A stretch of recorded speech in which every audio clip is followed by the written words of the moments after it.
Hey everyone, my name is Gavin, and I want to introduce my game, Dashing for Diners. Obligatory mention, I'm solo on the project, so I'll be taking on the whole workload. In Dashing for Diners, you'll play as an Uber delivery person, racing against the clock to make as much cash as you can. After spawning into the world, the player will receive a delivery on their phone, and the timer will start ticking down.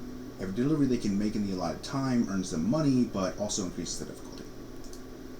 Getting into the gameplay loop, upon spawning in, the player will get a delivery notification on their phone, and a timer will start. The player must pick up the order from one location and deliver to the next before the time runs out. Starting with that pickup, a chime will go off and a new cursor will be added to the minimap marking the pickup location.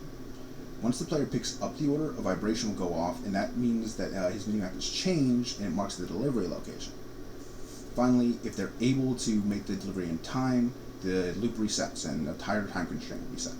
Otherwise, the player attempts end.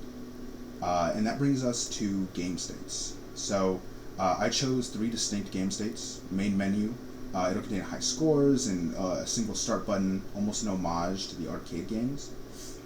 In game, you'll have a mini-map, your score, time remaining, and then of course, when the thing ends, you'll have a respawn screen that prompts you to go to the main menu or to try again.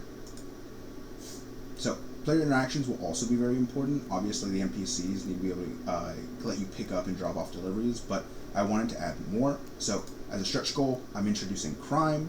The game could allow the player to attack their pickup and customer NPCs, so you would get more money out of them in the short run, but if you do it enough, we could implement it to where the NPCs will become more strict with their time constraints or even run from you.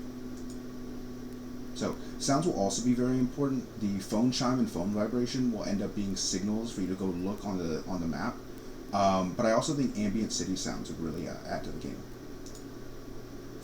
So, my final feature is procedural generation. Every restaurant you come crashing into will have a procedurally generated interior, and my goal is to generate them as realistically as possible without relying on manual positioning or designing. So, where are we? What have we made? Well, this was our step 1. We made a room. And I was trying really hard to figure out how to add windows and doors until I realized it's an interior and you only need the floor.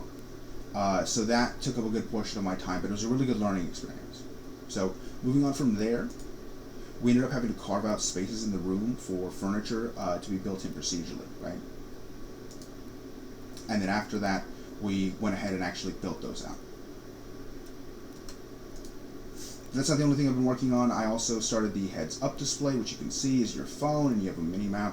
It takes up a good portion of the screen, but I feel like it looks nice, and I'd like to keep it. Anyway, that's all I have. I really hope you guys play my game on December 7th.